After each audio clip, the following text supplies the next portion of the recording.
On the third day after the surgery, I went to the restroom. Near the operating room, I overheard a conversation between my daughter and the hospital director.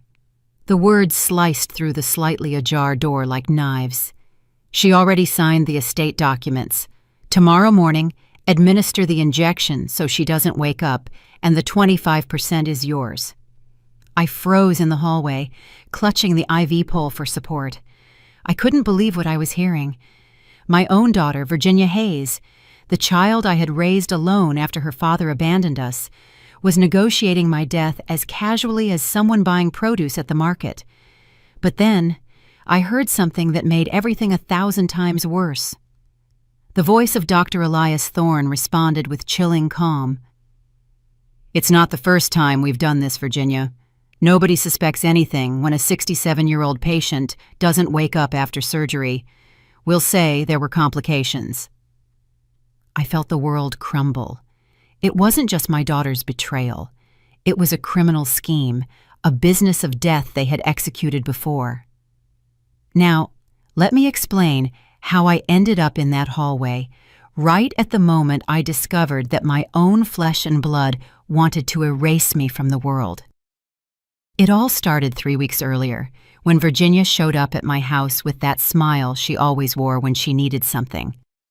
I was in the kitchen preparing gumbo, my hands covered in spices, the steam filling the room with the rich aroma of slow-cooked roux and spices that reminded me so much of my own mother. I'd spent the entire morning cooking because I knew Virginia loved my gumbo, and it had been 2 months since she'd bothered to visit. "Mom, you smell delicious," she said, walking in without ringing the doorbell, acting as if she still lived there. She gave me a quick hug, one of those meaningless embraces, and sat down at the table with her phone in her hand. She didn't even look me in the eye. "I made your favorite with shrimp and sausage," I told her, wiping my hands on my apron. "Want some coffee? I just brewed a fresh pot." "I don't have much time, Mom. Derek is waiting for me. I came because I need to talk to you about something important." Something important. It was always something important when Virginia came to see me. It was never just to spend time with me, to ask how I was doing, or to reminisce about the years when it was just her and me against the world. I sat across from her, drying my hands, which still smelled of bay leaf and thyme. "Tell me, baby, what do you need?" "Mom, I've been thinking about your health."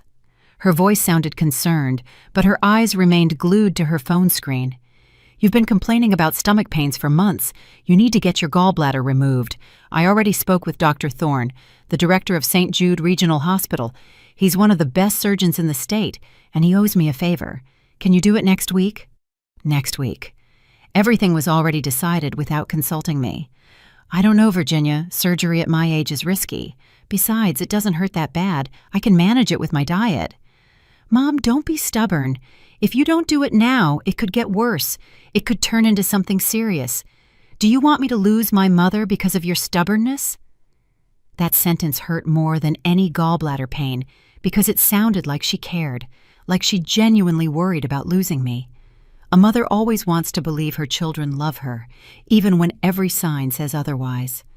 "All right," I whispered, "if you think it's necessary."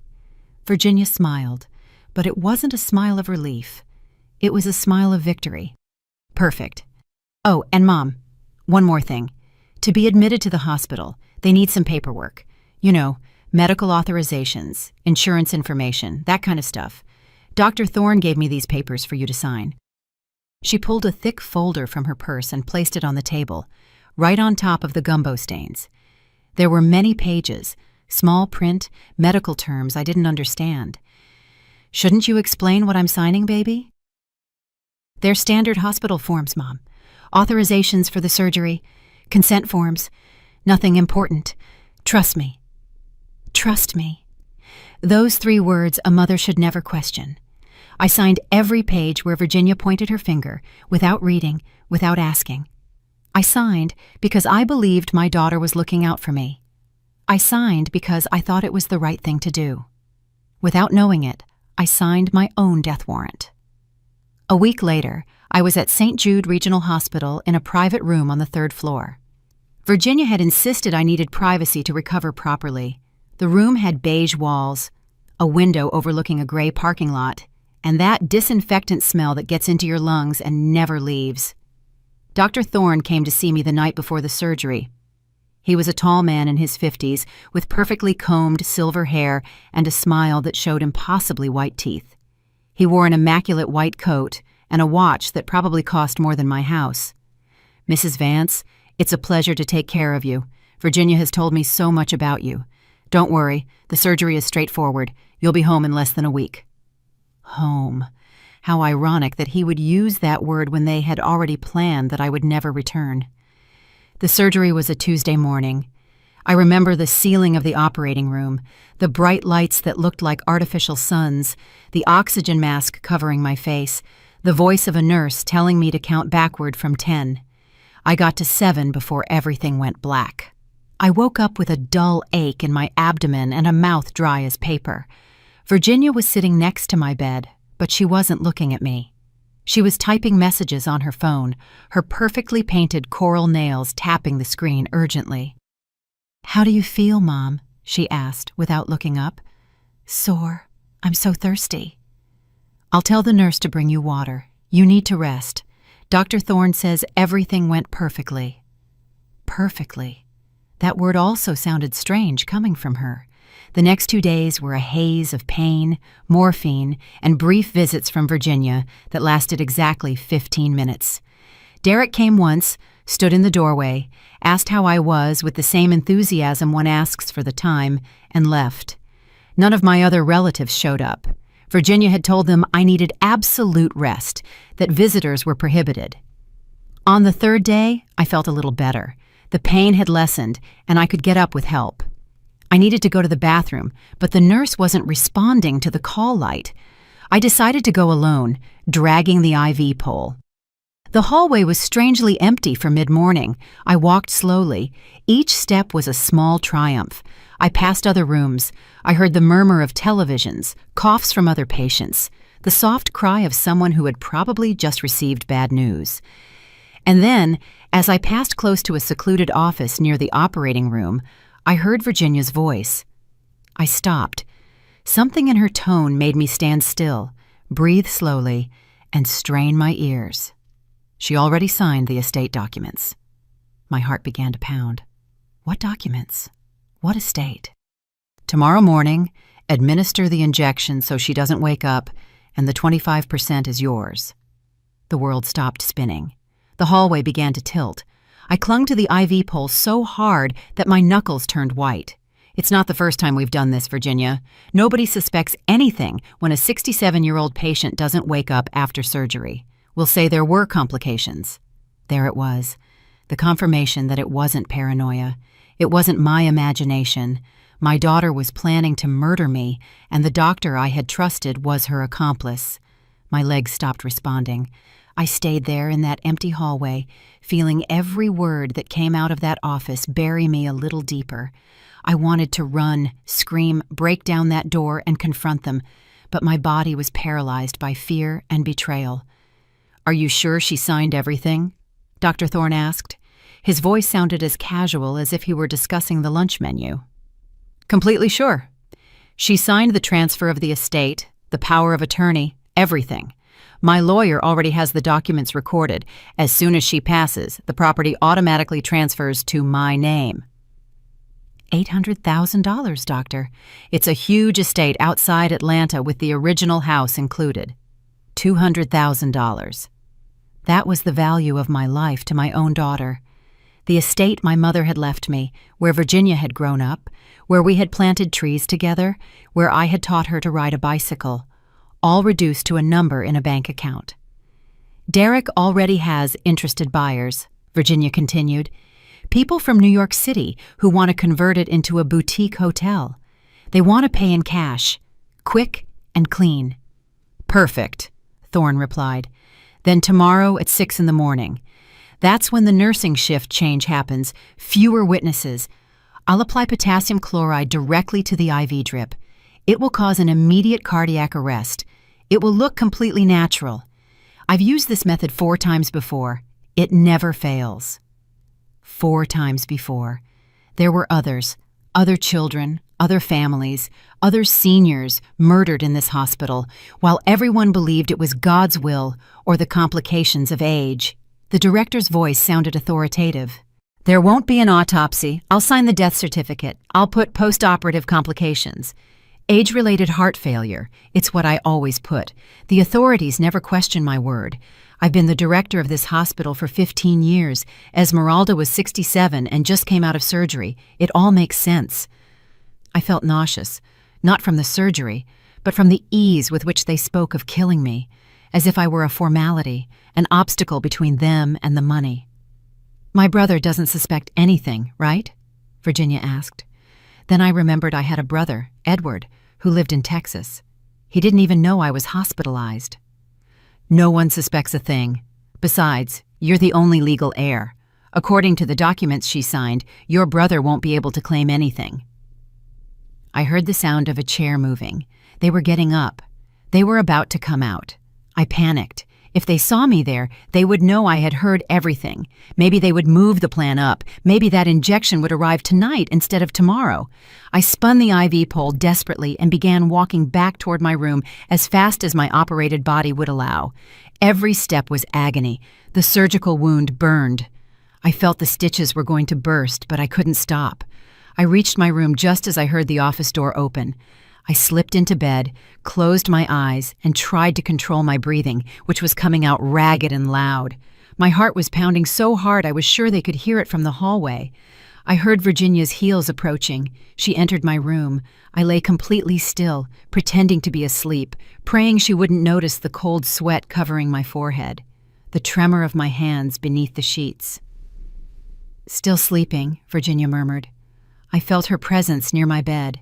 I could smell her expensive perfume, that scent of gardenia and vanilla that I had once found elegant and now made me sick. She stood there for several seconds that felt like hours. Was she thinking of doing it right now? Was she considering suffocating me with the pillow to expedite the plan? Finally, I heard her footsteps receding. The door closed softly. I opened my eyes and stared at the ceiling. Tears began to roll down my cheeks, unstoppable. They weren't tears of sadness. They were tears of rage, of helplessness, of a betrayal so deep it felt like my soul had been ripped out. How had I gotten here? When had my daughter become this? I remembered the nights she was sick as a child, and I stayed awake by her bed, placing cool cloths on her forehead. I remembered the times I worked 2 shifts to pay for her college because her father never sent a dime. I remembered her graduation when she hugged me and told me she owed everything she was to me. Lies. It had all been a lie. I looked at the clock on the wall. It was 11 in the morning. I had 19 hours before Dr. Thorne came in with that lethal injection. 19 hours to decide whether to stay here waiting for death or to fight. My body was weak. I had just come out of surgery. I had tubes connected, a fresh wound on my abdomen, legs that barely supported me, but I had something more important. I had the truth, and I had 19 hours. I sat up slowly in bed. Every movement was a reminder that my body was not ready for what my mind needed to do. I disconnected the oxygen monitor from my finger. An alarm immediately started to sound. A nurse came rushing in seconds later. She was young, maybe 30 years old, with her hair pulled back in a ponytail and kind eyes. Her badge read, Alana. "Mrs. Vance, are you okay? Your monitor disconnected." I stared at her, trying to read her eyes to see if she was part of the scheme, if she knew what Thorne and Virginia had planned. I needed to trust someone, but how could I know who? "I need to talk to you," I whispered. "But close the door first." Alana looked at me, confused, but she obeyed. She closed the door and approached my bed. "What is it? Are you in pain? Do you need more medication?" "I need to get out of this hospital now, tonight, and I need your help." Her eyes widened in surprise. "Ma'am, you just had surgery. You can't leave. You could have complications, an infection, internal bleeding." "If I stay here, I'm going to die, but not from medical complications. I'm going to die because my daughter and Dr. Thorne are going to murder me tomorrow morning to take my property." The words tumbled out, desperate. I expected Alana to think I was hallucinating from the medications, to call security, to sedate me and leave me there to await my fate. But she didn't. Her face changed. The surprise turned into something darker, deeper. recognition.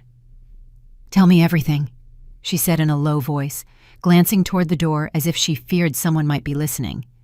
"Tell me exactly what you heard." And at that moment, I knew I had found the right person, because in her eyes, I didn't see disbelief. I saw something worse. I saw confirmation. I told her everything, every word I had heard in that hallway, the signed documents, the planned injection, the potassium chloride, the 4 previous times, the $200,000.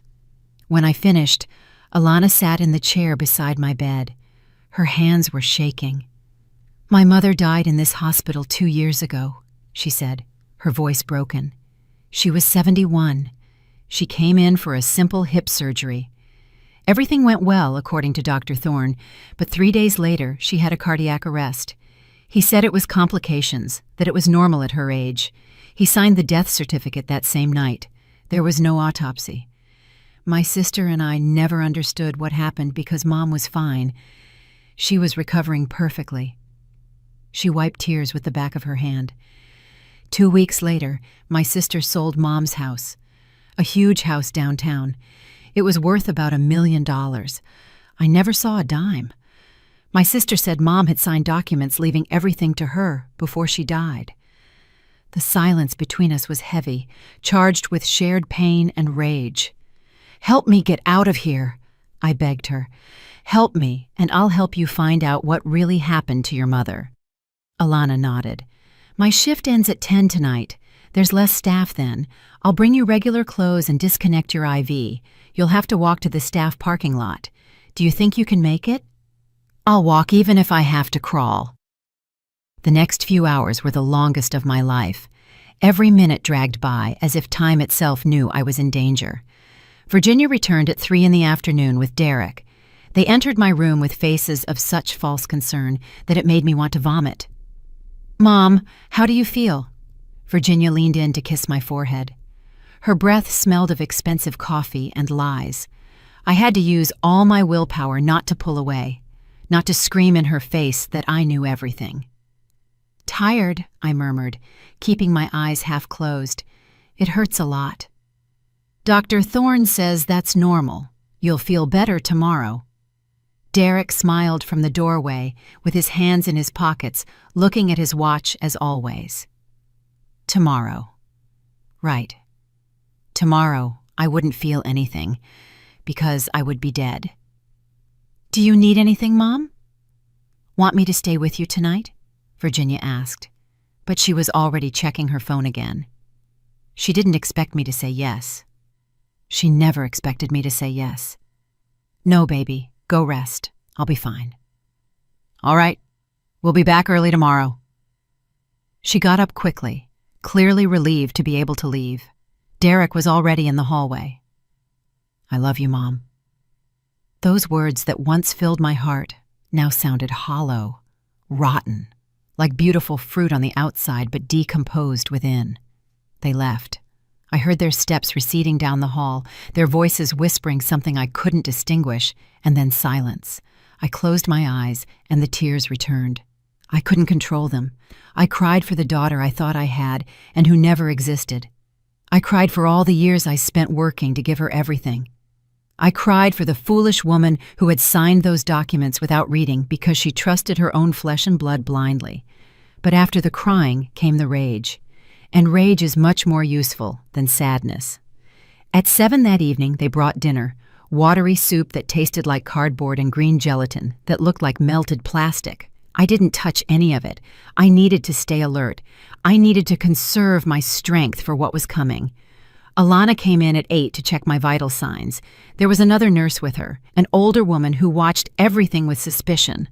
Alana didn't look me in the eye. She just did her job in silence and left. I understood the message. Not yet. We had to wait. 9 o'clock came with torturous slowness. I heard the shift change in the hallway, voices saying goodbye, hurried footsteps of people leaving. The hospital grew quieter, darker, as if it knew that terrible things happened within its walls when the world slept. At 9:30, Alana entered.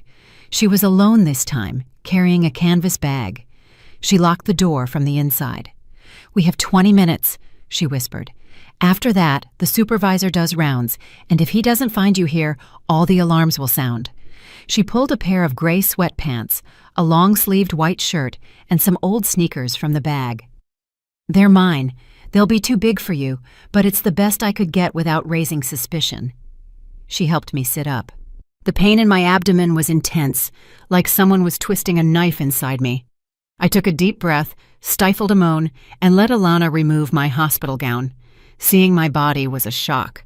The surgical wound was a red, swollen line covered with bandages. I had bruises everywhere from the injections and IVs. It looked like a battleground. "This is going to hurt," Alana warned as she began to disconnect the IV. She was right. The stinging as she pulled out the needle made me bite my lip until it bled, just to keep from crying out. She helped me put on the clothes. Every movement was torture. Lifting my arms to put on the shirt made me see stars. Bending down to pull up the sweatpants almost made me pass out, but I managed. I dressed as if I were putting on armor for war. "Now listen closely," Alana said as she helped me put on the sneakers. "We're going out through the service staircase. It's at the end of the hall, near the supply closet. No one uses it at this hour. We'll go down 3 flights. I'll take you to my car in the staff parking lot. It's an old white sedan. It won't attract attention. And after that, I can't go home. Virginia probably has the entrance watched. I have a friend, Rhonda. She lives alone on the outskirts of the city. She'll help us. She's trustworthy, I promise." Rhonda. That name sparked something in my memory. Rhonda Miller, the girl who lived in my neighborhood about 40 years ago. Alana nodded, surprised. "Yes, you know her." "She was my best friend when we were young. We lost touch when I got married and moved." Fate has strange ways of bringing things full circle. She'll be happy to see you. "Now, let's go. We don't have time." She helped me up from the bed. My legs were shaking like gelatin. Alana placed my arm over her shoulder and held me firmly by the waist. Clinging together like that, we walked out into the hall. The corridor was dimly lit. Only every third fluorescent light was on to save energy. Our footsteps sounded amplified in the silence. Every door we passed seemed to hide watching eyes. We reached the supply closet. Alana opened the door next to it, the service staircase. The air that rushed out smelled of dampness and neglect. These were the stairs no one used, the ones that existed only for emergencies or for cleaning staff to move their carts without bothering the patients. "Hold the railing," Alana instructed me. "We go slow, 1 step at a time." We started down. Each step was agony. I felt the stitches of my surgery stretching, that something inside me was going to snap. Sweat ran down my back. Halfway down the second flight, I had to stop. "I can't," I gasped. "It hurts too much." "Yes, you can. Think of your daughter waiting for you to die tomorrow. Think of Dr. Thorne preparing that injection. Think of all the people he killed before you. Are you going to let them win?" She was right. The rage reignited, giving me strength. I kept descending step after step, floor after floor, until we finally reached the ground level. Alana carefully opened the door. We were in a service hallway near the hospital kitchen. I could smell reheated food and industrial disinfectant. There was a security guard at the end of the corridor, but he was facing away, looking at something on his phone. "Quick," Alana whispered. We crossed the hall and exited through a side door that led directly to the parking lot. The cool night air hit my face like a slap. It was October, it was cold, and I was only wearing that thin shirt.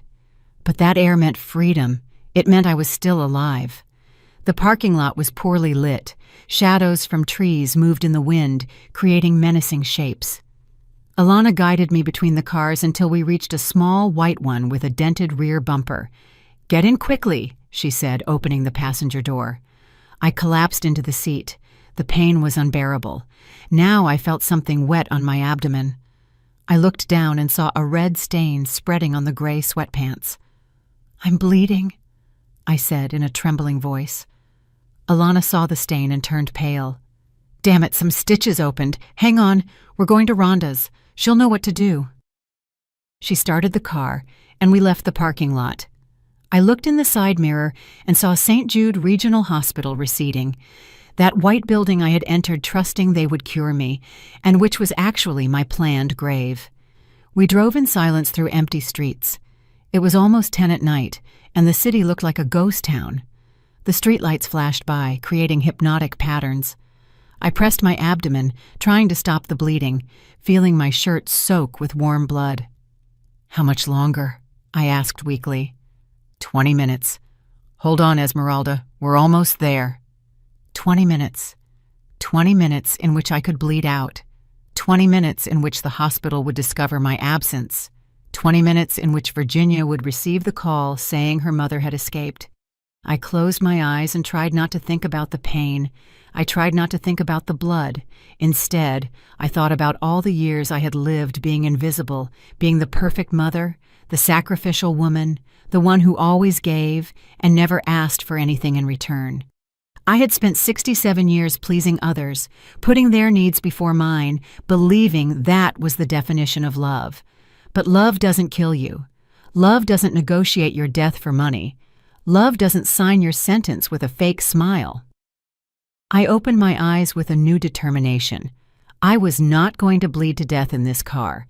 I was not going to give Virginia the satisfaction of inheriting my estate. I was not going to let Dr. Thorne keep murdering seniors without consequences. I was going to survive, and then I was going to destroy them. The car finally stopped in front of a small house with a neglected garden. The lights were on inside. Before Alana could ring the doorbell, the door opened. A woman my age appeared on the threshold, white hair pulled back in a bun, deep wrinkles around eyes I once knew very well. I hadn't seen her in 40 years, but I recognized her immediately. "Rhonda!" My voice came out broken. She stared at me, and I saw her eyes fill with tears. "Esmeralda, my God, is that you? I need help," I whispered, before my legs gave out and everything went black. I woke up in a bed that wasn't mine, covered with sheets that smelled of lavender and fabric softener. The room was dim. Only a small lamp on the nightstand was lit.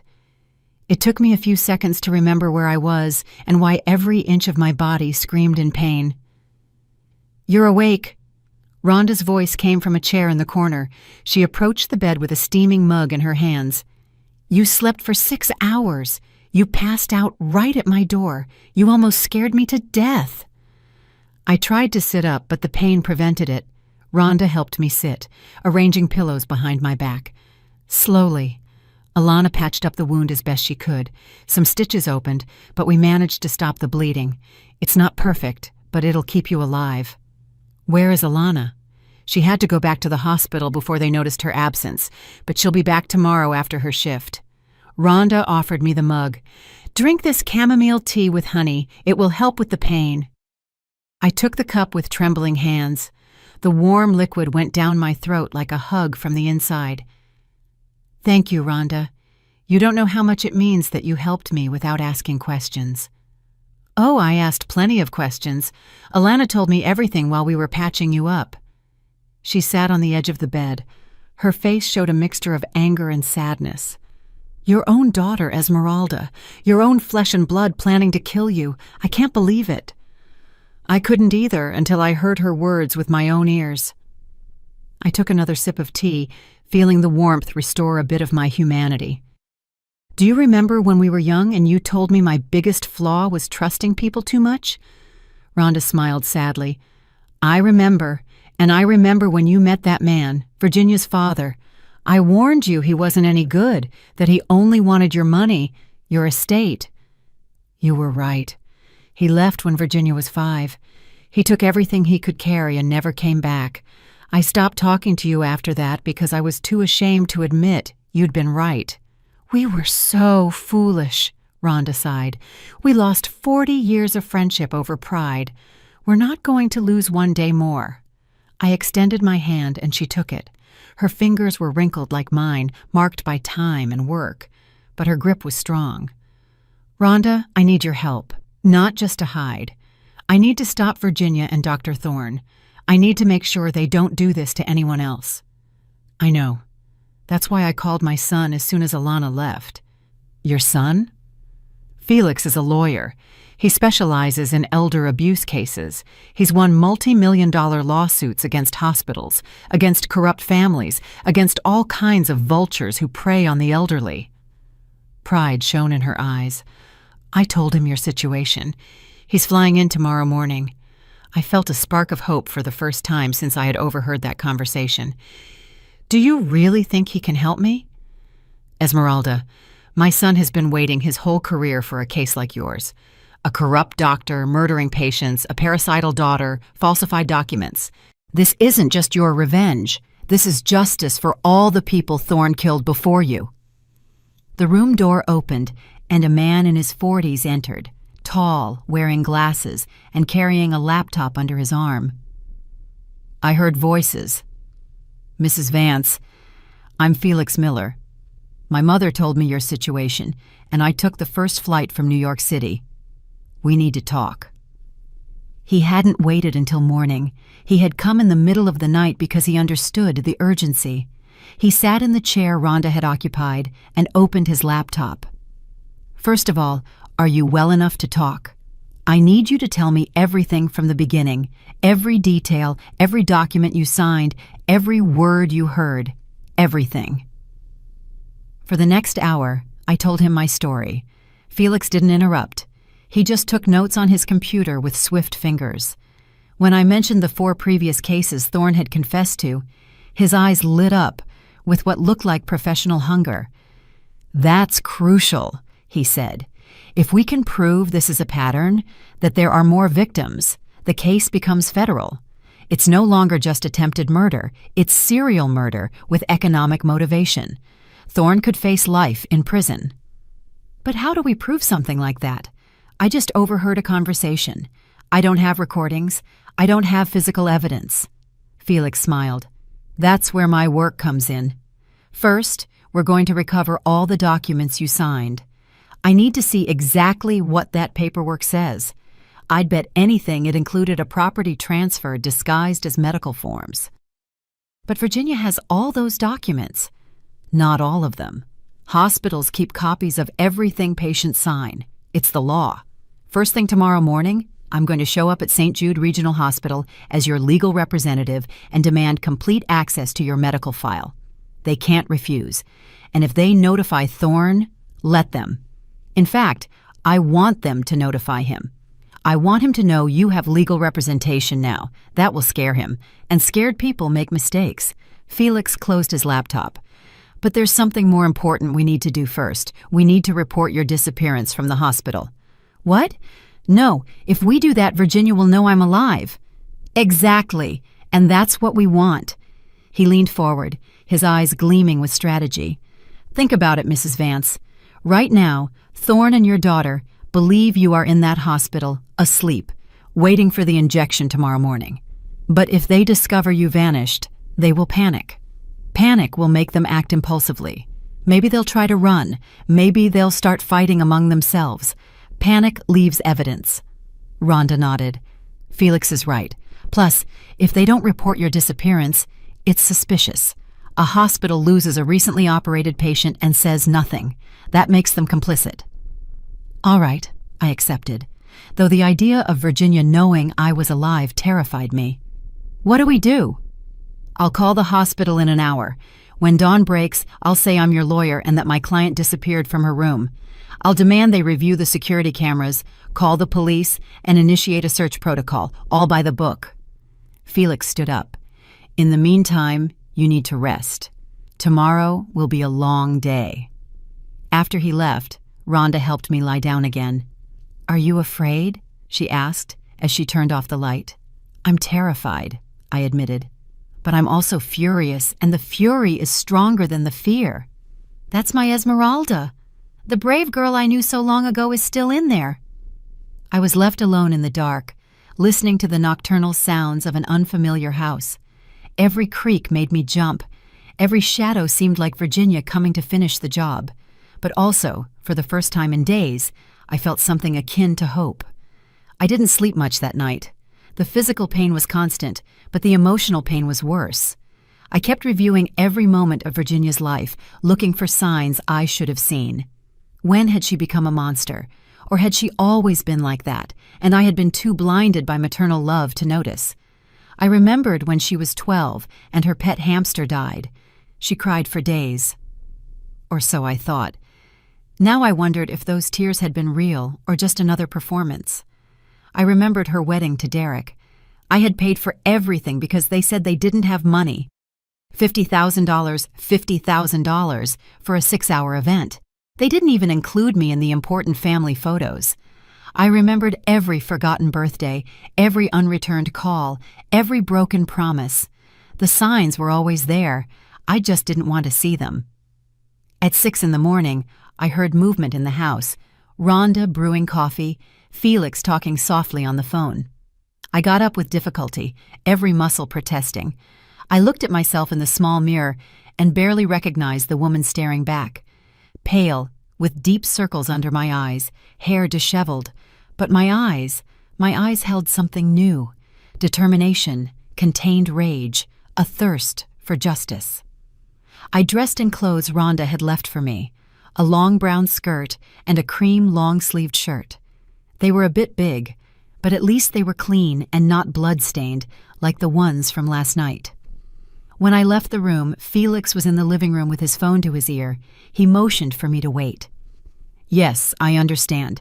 A 67-year-old patient, recently operated, missing from her room. This is extremely serious. No, I don't accept excuses. I want to speak with Director Thorne immediately. I see. How convenient that he isn't available. I'll speak with the assistant director then. Yes, I'll wait. He covered the phone with his hand and whispered to me, "They are in complete panic. They say they checked your room at 6 this morning and you were gone. They've been searching the entire hospital for the last half hour." I felt a dark satisfaction imagining Thorne receiving that news. I imagined his horrified face, realizing his victim had escaped. "Yes, I'm here." Felix returned to the phone. "Assistant Director Mendez, I am attorney Felix Miller, and I represent Mrs. Esmeralda Vance. My client disappeared from your hospital under extremely suspicious circumstances. I demand immediate access to all security footage, her complete medical file, and the names of all staff who had contact with her in the last 24 hours. Furthermore, I want an explanation as to why Director Thorne is suddenly unavailable when a critical patient vanishes under his supervision." There was a long pause. I could hear a shrill female voice on the other side, though I couldn't make out the words. "I don't care about your internal policies." Felix's voice became hard as steel.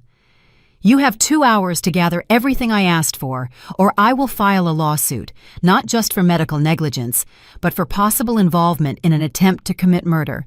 And believe me, Assistant Director, when the media finds out that a private hospital lost a recently operated senior patient, your reputation will be destroyed. 2 hours." He hung up and looked at me with a fierce smile. "The game has begun." Felix's phone started ringing 20 minutes later. It was an unknown number. He put it on speaker so we could all hear. "Attorney Miller." The voice was masculine, smooth, controlled. I immediately recognized that tone. It was Dr. Thorne. "Who is calling?" "This is Dr. Thorne, Director of St. Jude Regional Hospital. I just learned about the situation with Mrs. Esmeralda Vance. I want to assure you we are doing everything possible to locate her. We have staff searching the entire hospital.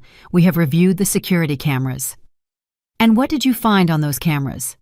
There was a pause. "Nothing conclusive yet. It appears she exited via the service staircase around 10 last night, but we lose her trail after that." "How convenient that your cameras work in some places but not in others." "Attorney Miller, I assure you there is nothing sinister here. Mrs. Vance just came out of surgery. She was likely confused by the medications. It is common in patients of her age. She is surely disoriented somewhere in the building." Felix looked at me and smiled before responding.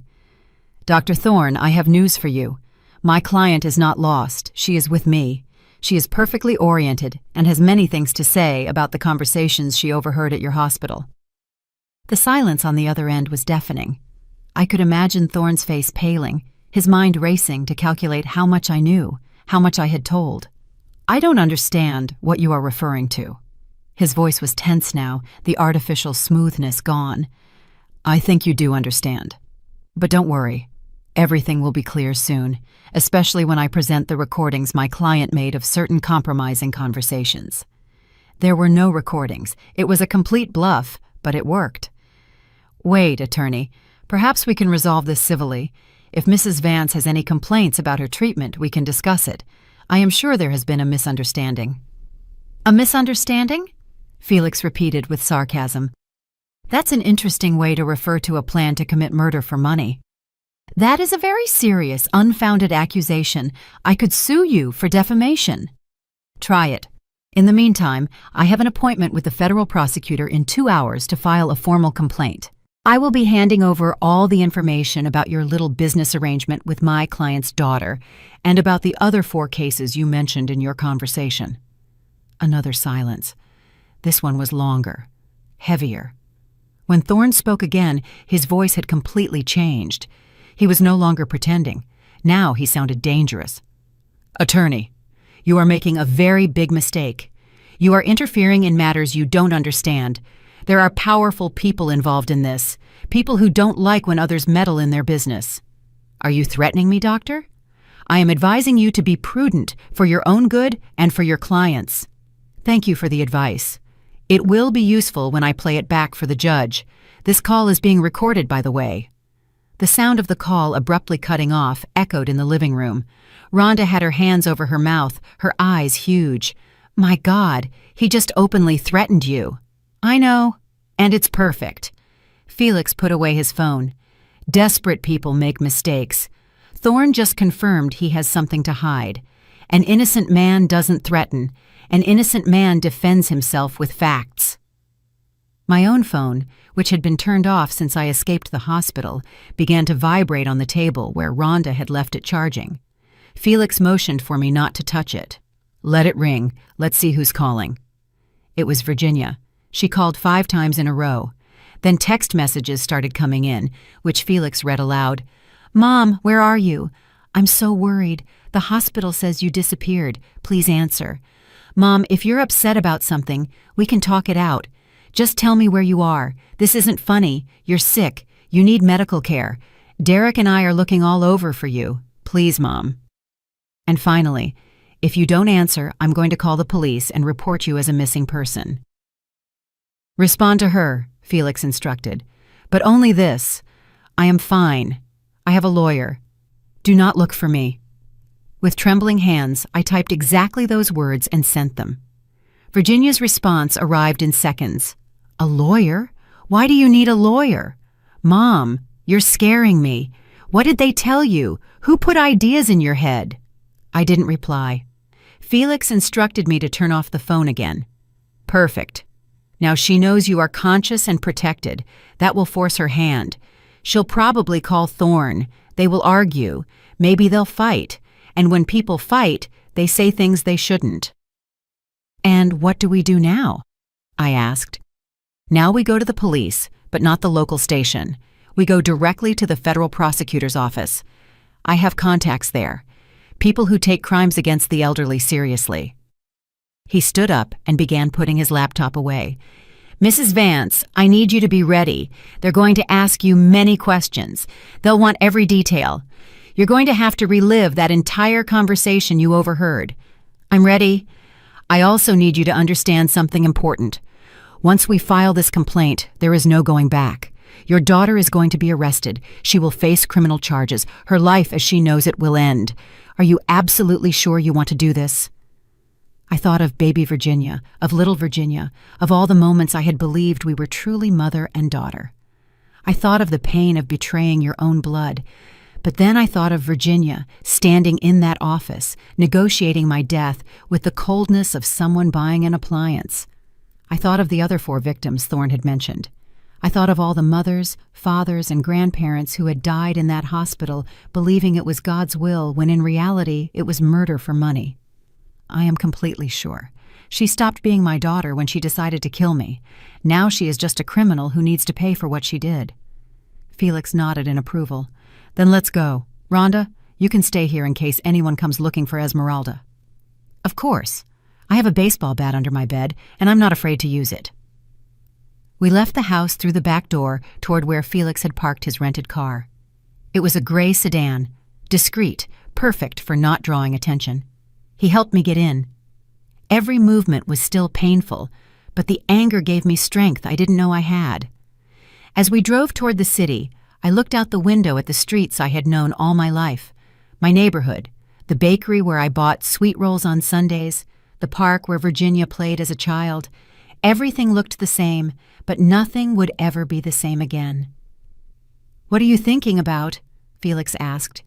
That I spent 67 years trying to be good, trying to be the perfect mother, the woman who never causes trouble, who always forgives, who always understands. And the only thing I got was my own daughter thinking she could kill me without consequence. It wasn't your fault. I know, but it still hurts. It hurts to know that being good doesn't protect you, that loving doesn't guarantee you'll be loved back. We arrived at a large building downtown. Federal offices, the sign read. Felix helped me down, and we entered through thick glass doors that opened with an access card. "I have an appointment with Prosecutor David Reyes," Felix told the receptionist. We were ushered into an office on the 5th floor. Prosecutor Reyes was a man in his 50s in an impeccable suit and a serious expression. He shook our hands and invited us to sit. "Felix gave me some advance information about your case by phone, Mrs. Vance, but I need to hear everything from you directly, from the beginning, omitting nothing."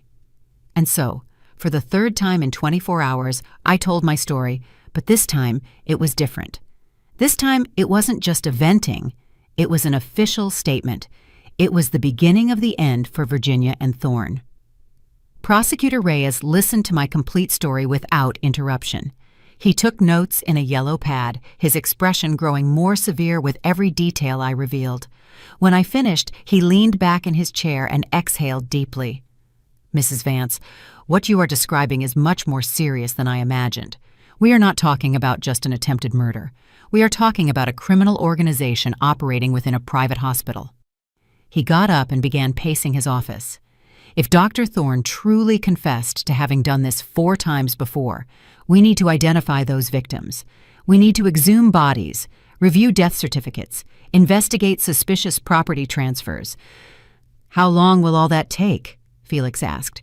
"Months? Maybe years for a complete case, but I can get immediate arrest warrants based on Mrs. Vance's testimony and the phone threats Thorne made to you this morning." Reyes sat down again. "The problem is we need more evidence for the charges to stick. Testimony alone isn't enough. We need something concrete." "The documents I signed," I said. "Virginia said they were already recorded, that as soon as I died, the property would automatically transfer to her name." "Exactly. Those documents are key." Reyes picked up his phone. "I'm sending investigators to the Public Property Registry right now. If those papers exist, we'll find them.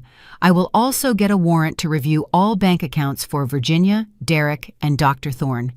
Money movements always leave a trail." "What about the other cases?" I asked.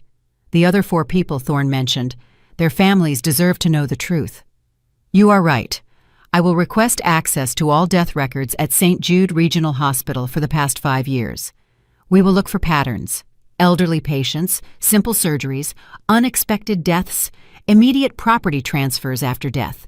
If we find even 2 cases similar to yours, we can prove this is a systemic pattern." Felix leaned forward. "Prosecutor, in the meantime, my client is in danger. Thorne and Virginia know she is alive and talking. I don't think they'll stay put waiting to be arrested." "I agree, Mrs. Vance. I need to place you under witness protection until we arrest the suspects." Witness protection? What did that mean? "It means federal agents will guard you 24 hours a day. You will stay in a safe house. You won't be able to contact anyone outside the investigation circle. You won't be able to leave without an escort. It will be uncomfortable, but necessary." The idea of being locked up, hidden like a criminal when I was the victim, churned my stomach. But I knew he was right. Virginia had shown she was capable of anything for money. She wouldn't hesitate to finish the job if she had the chance. For how long? Hopefully only a few days. I'm going to move this fast. I have enough to get arrest warrants signed this very afternoon. Reyes pressed a button on his phone. "Marta, connect me to Judge Fernandez. I need urgent arrest warrants." The next 2 hours were a whirlwind of activity. More agents arrived, took my official statement on video, and photographed my surgical wounds as evidence of the medical procedure. They had me sign dozens of documents I barely read, trusting Felix to review every word. By mid-afternoon, 2 federal agents, a young woman and a young man, both in dark suits, escorted me to an unmarked car. Rhonda had brought a suitcase with clothes for me, and I said goodbye to her with a long embrace. "You're going to be okay," she whispered in my ear. "You are stronger than you think." "Thank you for everything, Rhonda, for taking me in, for believing me, for not abandoning me." "We've been friends since we were 10, Esmeralda. 40 years of not talking doesn't change that. I would never abandon you." The safe house turned out to be a small apartment in an anonymous building on the outskirts of the city. 2 bedrooms, a basic kitchen, and windows with thick curtains that had to remain closed all the time. Agents took turns guarding the door, one inside and one in the hallway. That first night in the safe house, I couldn't sleep. Every sound made me jump. Every shadow seemed like Virginia coming for me. I sat on the sofa staring at the ceiling, thinking about how my life had completely changed in less than a week. 8 days ago, I was just an elderly woman living quietly in my house, cooking gumbo, watching television, waiting for calls from a daughter who rarely called. Now I was a protected witness in a federal criminal case, my own blood facing charges of attempted murder. My phone, which the agents had reviewed and approved, vibrated with a message. It was Felix. Good news. We found the documents at the registry. Just as we suspected, Virginia registered a property transfer upon death. The papers you signed were not medical forms. They were legal patrimonial transfer documents. This proves premeditation. We also found 3 similar cases at the hospital in the last 4 years: elderly patients, simple surgeries, sudden deaths, immediate property transfers. The arrest warrants are signed. Tomorrow at dawn, Virginia, Derek, and Thorne will be arrested simultaneously. I read the message 3 times. Tomorrow. Tomorrow my daughter would be arrested. Tomorrow the world would know she had tried to murder her own mother over a property. I should have felt victorious. I should have felt relieved. But all I felt was a massive void where my mother's heart had once been. I replied, "Thank you, Felix, for everything." "Rest, Mrs. Vance.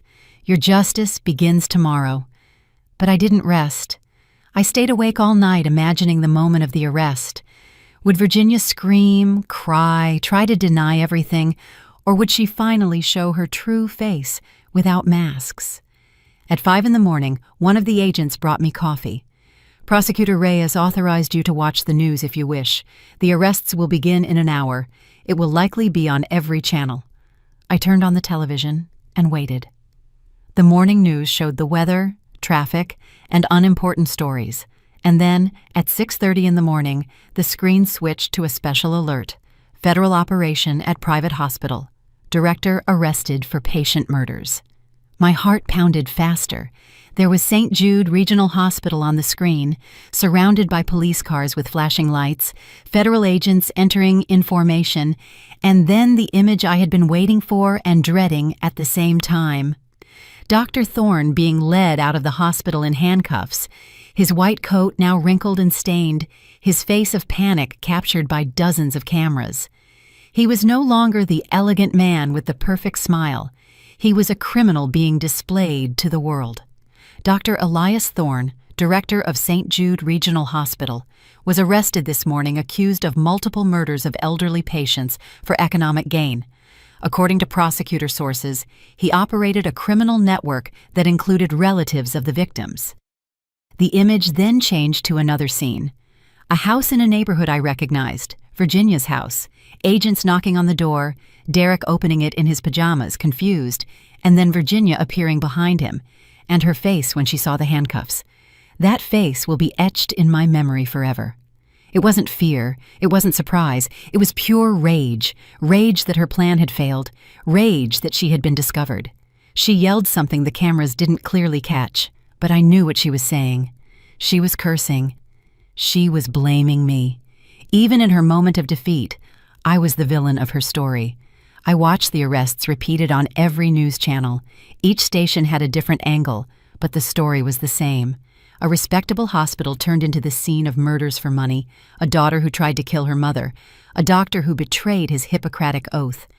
My name didn't appear in the initial news. Prosecutor Reyes had protected me, referring to me only as the surviving victim who exposed the criminal network, but I knew it was only a matter of time before my identity was revealed. In small cities like ours, secrets didn't last long. Felix arrived at the apartment that afternoon with a tired smile and a thick folder under his arm. "We got more than we expected," he said, slumping onto the sofa. When they arrested Thorne, he tried to negotiate. He offered to provide information about other cases in exchange for a reduced sentence. And what did he say? He confirmed the 4 previous cases. He gave us names, dates, amounts. He even kept records. Can you believe it? He had a hidden ledger in his office with all the details, amounts he received, properties transferred, methods used. The man is a sociopath, but he's also meticulous. Why would someone keep evidence of their own crimes? Ego, control, or perhaps as insurance in case his partners tried to betray him? Felix opened the folder. Here are the confirmed victims. Mr. Esteban Vargas, 72, died after hip surgery. His niece inherited a house valued at $500,000. Mrs. Amalia Reyes, 70. I stopped him. You said Amalia Reyes? Yes. Do you know her? She's the mother of the nurse who helped me escape. Alana told me her mother had died in that hospital and that she always suspected something wasn't right. Felix closed his eyes, processing the information. Then, Nurse Alana not only saved you, she used you to avenge her own mother. Brilliant and understandable. Where is she now? They arrested her too, didn't they? No, she cooperated with the investigation from the beginning. In fact, she went to the prosecutor with additional information about irregularities at the hospital. She's being treated as a protected witness, just like you. I felt relieved. Alana didn't deserve to be punished for helping me. She had lost her mother to the same greed that almost killed me. And Virginia? I asked, though I wasn't sure I wanted to know the answer. What did she say when they arrested her? Felix hesitated. Are you sure you want to know? I need to know. She denied everything. She said you were senile, that you were making up stories, that the documents you signed were legitimate, and that you knew exactly what you were signing. She blamed Dr. Thorne for manipulating her. She said he convinced her that you wanted to die, that you were suffering, and that it was an act of mercy. The words hit me like punches. Even now, trapped, exposed, Virginia continued to deny her guilt. She kept trying to paint me as the crazy one, the confused one, the liar. And Derek? He broke down in the first hour of interrogation. He confessed everything. He said Virginia planned everything months ago, that she was the one who contacted Thorne, who investigated his previous cases, who convinced him to include her in the next scheme. Derek says he only followed orders, that he was afraid of Virginia. Afraid of Virginia. Apparently my daughter had a temper she kept hidden. Derek showed photos of bruises, threatening messages. He said she controlled all the money, all the decisions, that if he didn't cooperate, she would leave him with nothing. A twisted part of me felt something close to satisfaction. Virginia had spent years making me feel small, insignificant, dramatic. Now the world saw who she really was. The trial will be in 3 months, Felix continued. Thorne has already pleaded guilty in exchange for testifying against Virginia. Derek will also cooperate with his testimony. With yours, plus the documentary evidence, Virginia faces between 25 and 30 years in prison.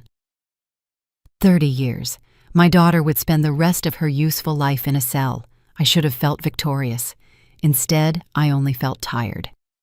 The following days were strange. I lived in that small apartment, protected but a prisoner. Rhonda visited me twice a week, always escorted by agents. She brought me home-cooked food, magazines, and neighborhood gossip that no longer interested me. People are talking, she told me on one of her visits. Some say you're brave, others say a mother should never put her daughter in jail no matter what she did. And what do you think? I think you did what you had to do, And I think the people criticizing you weren't in that hallway, listening to their own daughter negotiate their death. Social media exploded when my name finally came out in the news. There were two clearly divided camps. Some called me a hero, a survivor, an example of strength. Others called me a traitor, an unnatural mother, a bitter old woman making up stories for attention. Virginia had managed to get some reporters to publish her version. "Senile mother falsely accuses loving daughter," read one headline.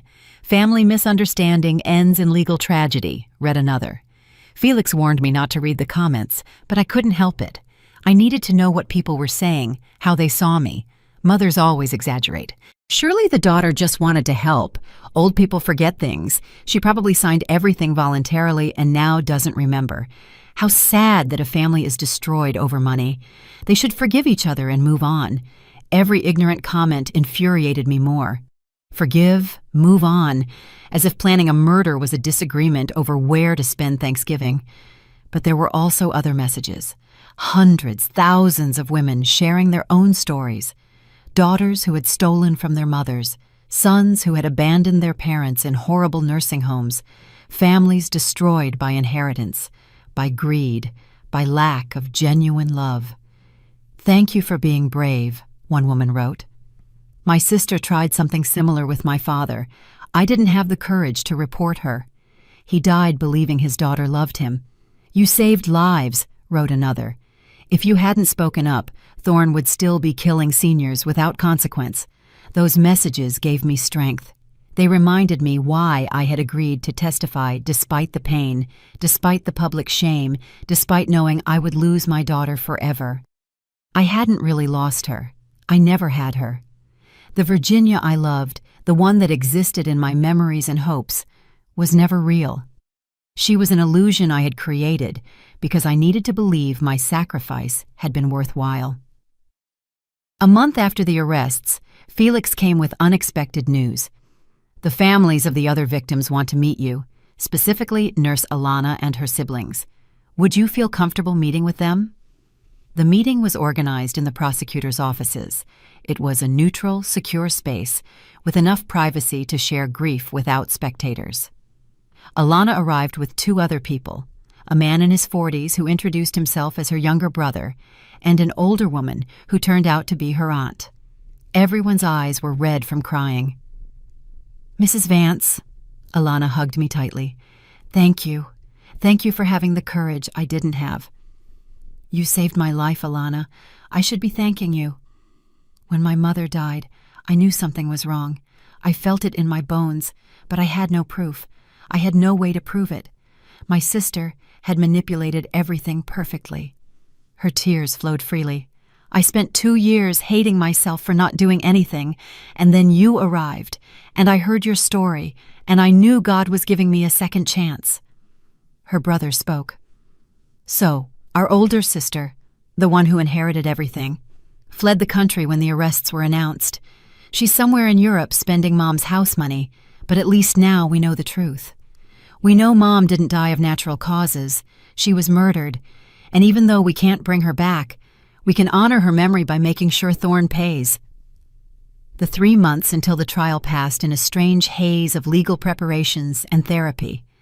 Prosecutor Reyes insisted I see a psychologist specializing in family trauma. At first I resisted. I wasn't crazy. I didn't need therapy. But Felix convinced me. "It's not because you're crazy, Esmeralda. It's because no human being should process what you lived through alone. You need help to heal." The doctor's name was Patricia. She was a woman in her 50s with a soft voice and infinite patience. In our first session, I just cried. I cried for 2 hours non-stop, releasing decades of pain I had kept hidden, pretending to be strong. "Tell me about Virginia when she was a child," Patricia asked in the 3rd session, and so I began to excavate memories I had conveniently buried.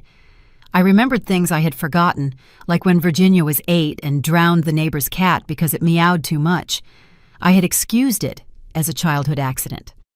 Or when she was 15 and stole money from my wallet. And when I confronted her, she made me feel guilty for not trusting her. or when she turned 21 and asked me to co-sign a loan she never paid, ruining my credit. The signs were always there.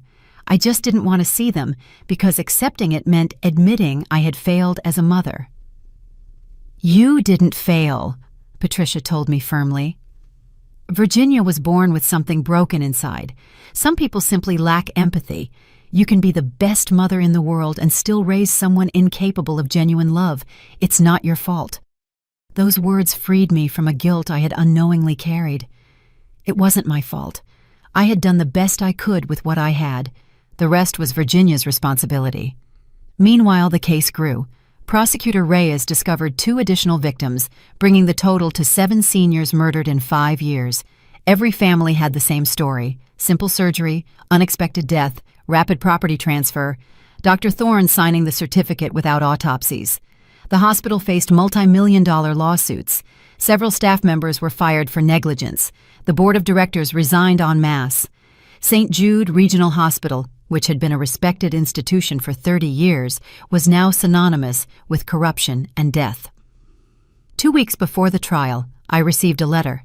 It came from the prison where Virginia was awaiting trial. Felix handed it to me with a serious expression. "You don't have to read it if you don't want to." But I needed to read it. I needed to see if she would finally show some remorse, some humanity. I opened the envelope with trembling hands. The handwriting was Virginia's, that perfect penmanship I had taught her when she was 6. "Mom, I hope you're proud of yourself. You destroyed our family over a misunderstanding. All I did was think about your future, making sure you didn't end up alone and abandoned in a horrible nursing home.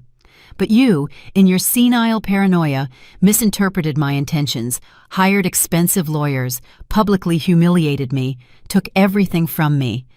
Now I'm in prison while you play the victim in front of the cameras. I hope you can live with that guilt.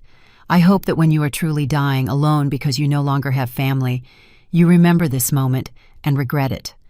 Your daughter who once loved you, Virginia." I read the letter 3 times, looking for even one word of apology, one recognition of what she had done. There was nothing, only manipulation, gaslighting until the end, trying to make me feel guilty for surviving. "What does it say?" Felix asked.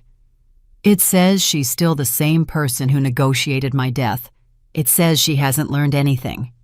I tore the letter into small pieces. It confirms I made the right decision. The day of the trial arrived under a gray sky that threatened rain. I dressed in a dark gray suit that Rhonda had helped me choose. Nothing flashy, nothing dramatic, just an elderly woman seeking justice. The courtroom was packed. I recognized relatives of the other victims, journalists with cameras, and curiosity seekers who wanted to see the spectacle. And there, at the defense table, was Virginia. She was dressed in a pale pink dress, her hair pulled back in a low ponytail, minimal makeup. She looked young, vulnerable, and innocent. It was a calculated performance to generate sympathy.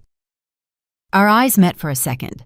I expected to see hatred in her eyes, or at least rage, but what I saw was worse: indifference.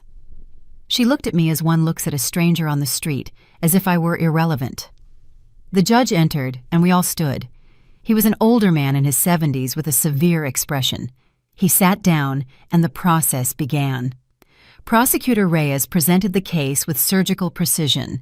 He showed the falsified documents, the bank transfers, and the testimonies of Thorne and Derrick. He projected onto large screens the conversations Virginia had with Thorne, reconstructed from phone records and recovered emails. "Ladies and gentlemen of the jury," Reyes said with a firm voice, "this is not a case of family misunderstanding. This is not a worried daughter making difficult decisions for her sick mother. This is premeditated murder, motivated by greed. Virginia Hayes planned, organized, and nearly executed the murder of her own mother for a property valued at $800,000. And when her plan failed, she showed no remorse. She showed rage at being discovered." When it was my turn to testify, I walked to the stand with trembling legs. I swore to tell the truth on a Bible that weighed more than I expected. The prosecutor guided me through my story. Every question was a wound opening again. I described the surgery, the hallway, and the exact words I had heard. My voice broke several times. But I didn't cry. I wouldn't give Virginia the satisfaction of seeing me weak. "Mrs. Vance," Reyes said, "do you have any doubt that your daughter planned to kill you?" "No doubt."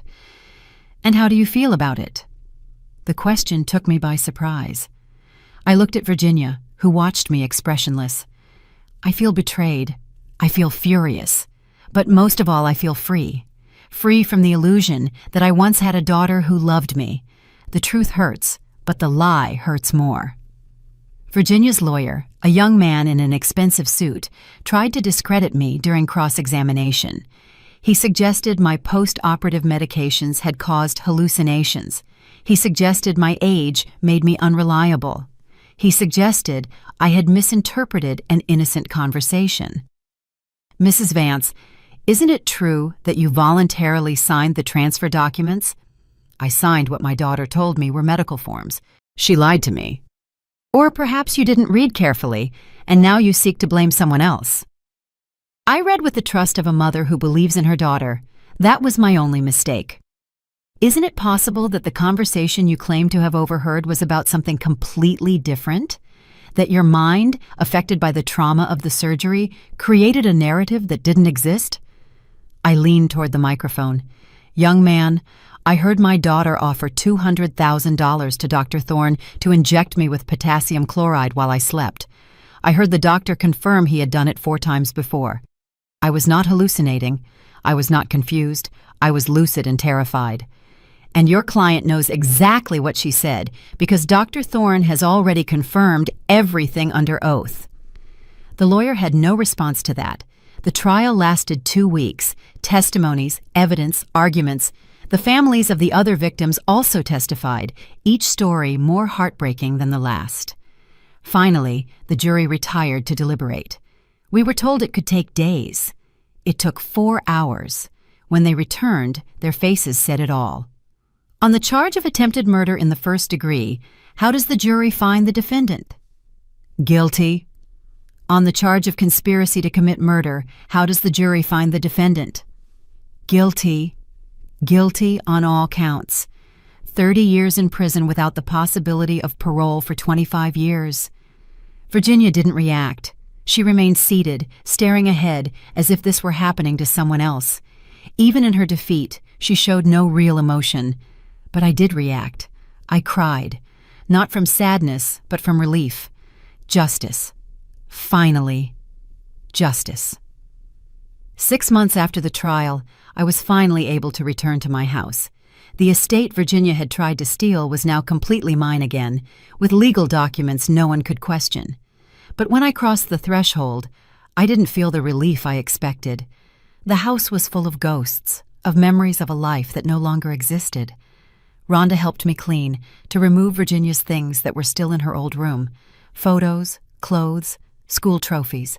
Everything went into boxes that I donated without a second glance. I didn't need reminders of a person who was never real.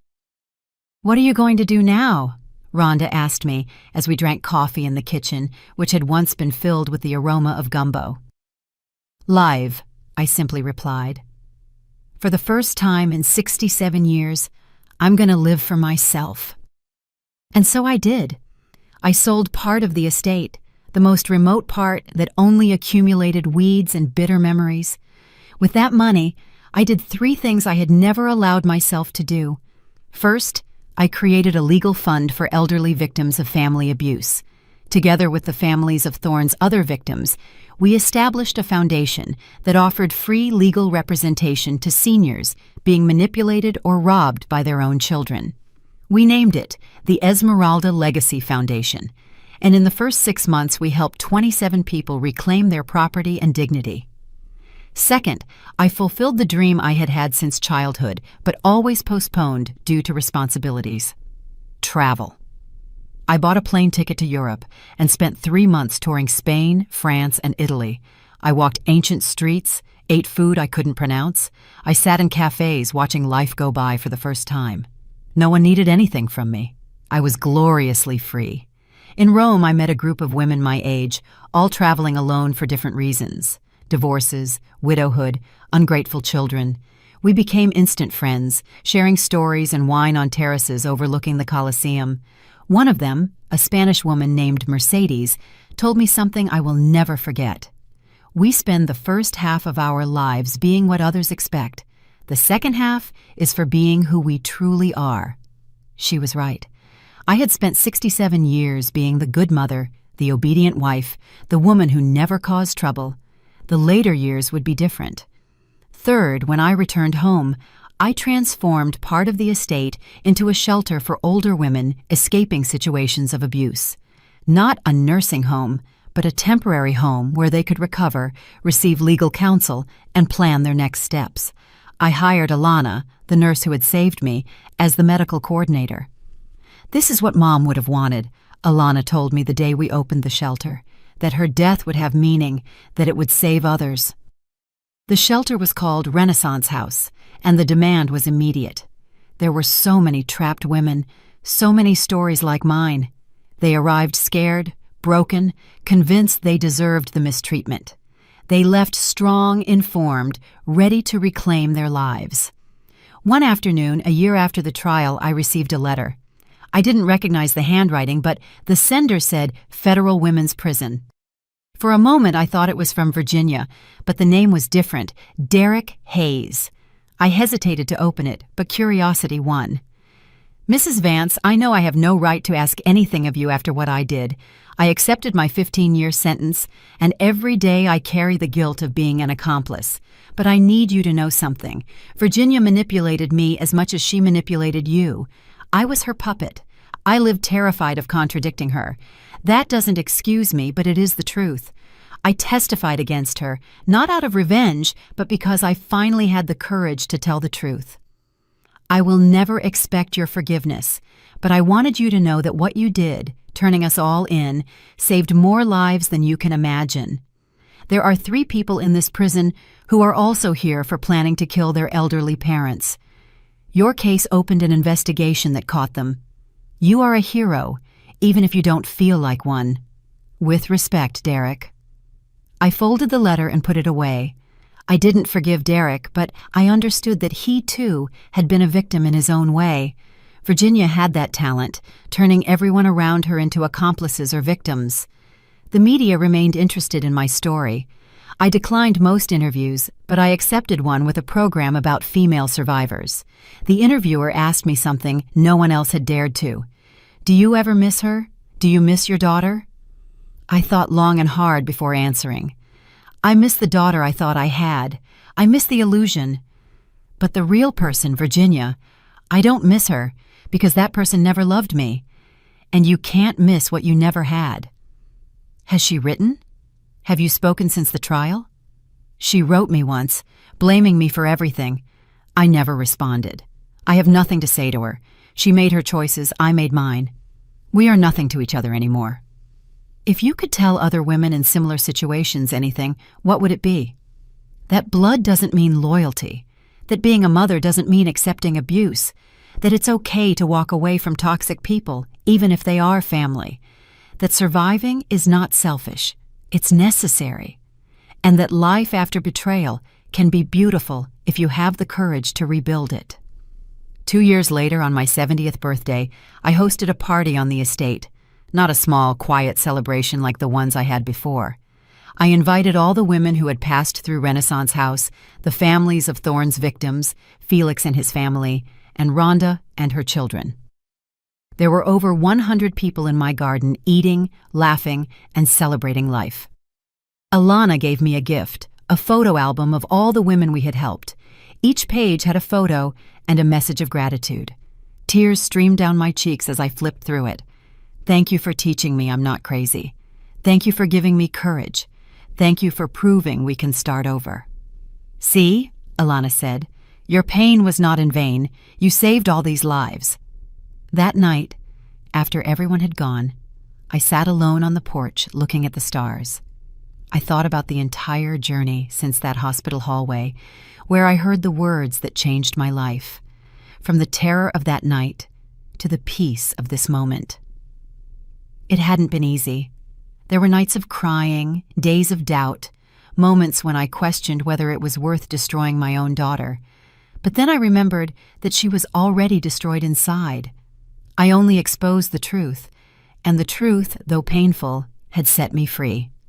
I looked at my reflection in the window, a 70-year-old woman with wrinkles earned through experience, silver hair I no longer tried to color, and tired but peaceful eyes.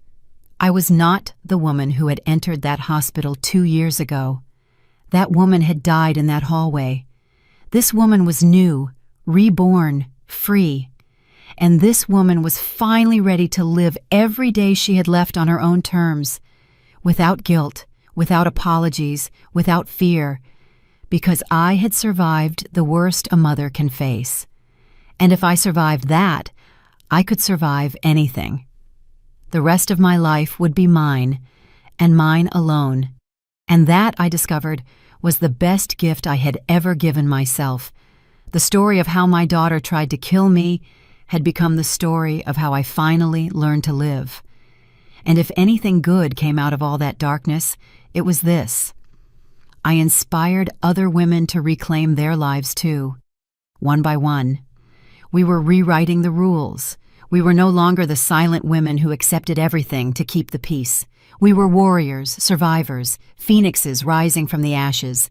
And I, Esmeralda Vance, 67 years old when I almost died, and now 70 years of full life, was living proof that it is never too late to start over. It is never too late to choose yourself. It is never too late to be free. Did you like my story, and which city are you listening from? Let's meet in the comments.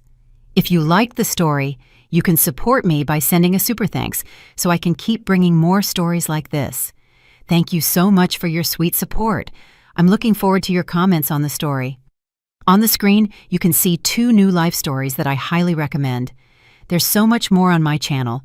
Don't forget to subscribe. See you in the next life story, with love and respect.